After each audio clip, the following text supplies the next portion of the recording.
Welcome to Mommy's the Chef, and today we're gonna make homemade bagels. I'm trying out this new format. Hopefully you guys enjoy it, but given the circumstances, I'm doing the best I can. I just want to get it out to you guys. I know I've been absent quite a bit. I had some health complications. I'm better now, thankfully. And you know what? We're all gonna get through this. Everybody's going through things, and let's do this together, okay? I'm going to teach you an easy way to make lukewarm water without a thermometer. So I'm going to take 1 cup of water, just regular cold water, not from the fridge, just regular cold water. And I'm going to take 1 cup of boiling water. I'm going to double the recipe today. So we're going to start by proofing our yeast. And I'm going to pour this into my bowl. I'm going to add my yeast, and that's going to be 2 tablespoons of regular dry yeast. And whatever yeast you have. I know things are hard to find right now. I'm also going to make a recipe without yeast later on, so hopefully you can watch that if you don't have any yeast. There goes my other tablespoon. I have my flour in a big old bowl, and I'm going to whisk it a little bit so we can get a good accurate measurement. And I'm going to measure 2 cups of flour, and they're going to go into the bowl. In went 1, and there's the other one, 2. And I'm going to start kneading. Obviously, you can do this by hand. So I'm going to make a white bread as well. And I'm going to have my daughter do it with just by hand. It is the same process. You just knead it, okay?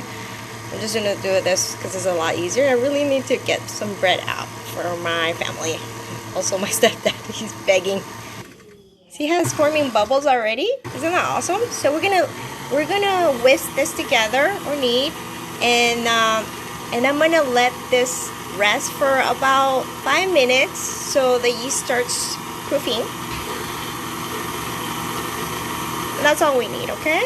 I'm gonna let this rest for 10 minutes so we get more bubbles in there.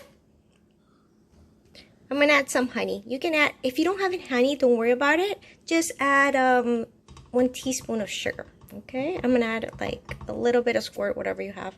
And see, that says hope, so it's more than half hope, guys. Okay, and what the honey and the sugar would do is facilitate our rising process. So add either or, not both. Okay, just one, and mix up.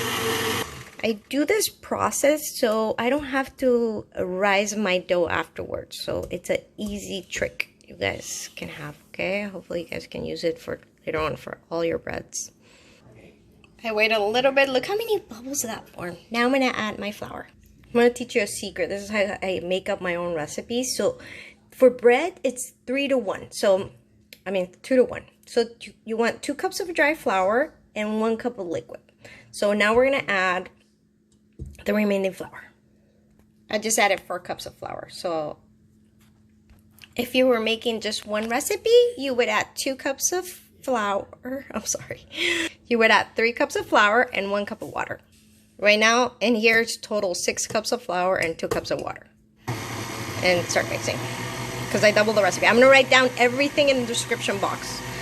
I'm going to write it as one recipe, not a double. This is a double.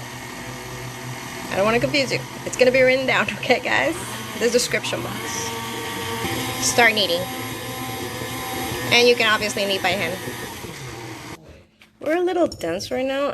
I want the dough to be a little bit more sticky, so I'm gonna add a little bit of water, maybe 1 tablespoon. See where we're at. Flour only depends on the weather. Right now it's super dry in California, and it's a really sunny day. So I'm gonna add that and.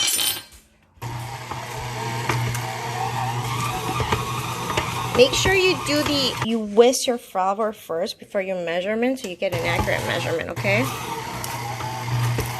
The dough's done, and it's still a little sticky. See how it like pulls, tends to tend to pull to my fingers? That's what you want, okay? So let's just start shaping this, guys. Okay, see how it's still a little sticky? That's what we want. So we're gonna start shaping it.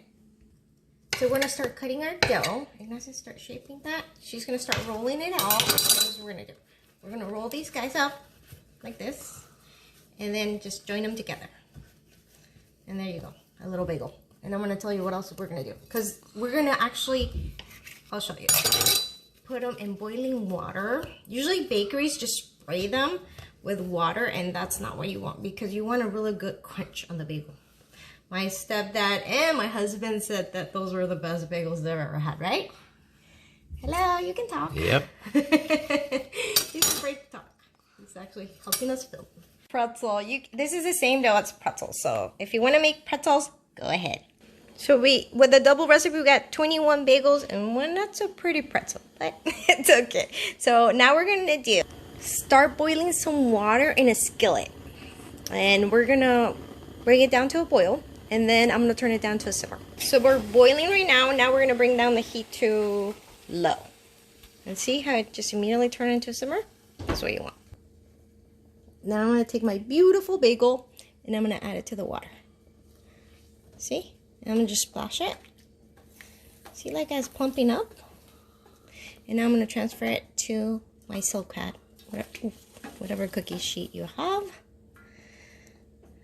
You want to use a spatula that has holes in it. I can't find mine, so you sift that that water, and then just transfer it to there and keep going. So it's important to have enough water. You want to do like 1.5 inches to 2 so they can be submerged, because you want to kind of submerge them on the water, okay? It's important. They're going to kind of want to stick to your hands, so make sure they're not sticking all the way through. And then put the bagel away from you so it doesn't splash. See, the splash went that way. So I'm going to pop them in the oven at 350, and I'm going to tell you for how long. Look, they're rising. Beautiful. Look. They do. My mom asked me to make this recipe because they were amazing.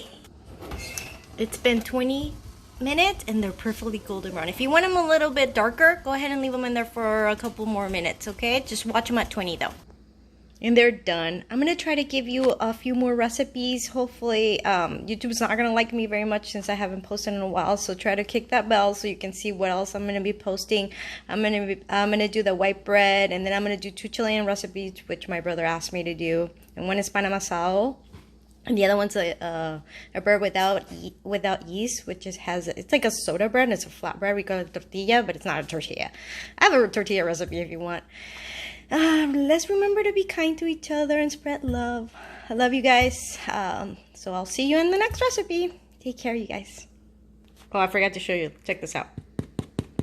See? That's what you want. And they're perfect. Seriously. They're amazing. Oh, guys, try not to wear any rings and keep your nails short. I know Carly B's and style and you but just try to keep your nails short. It helps the spread of germs, okay, guys? I am food safety certified and I have a lot of OCD, so I do a lot of cleanliness things that I always keep in mind. Okay, I'll talk to you guys later. Bye.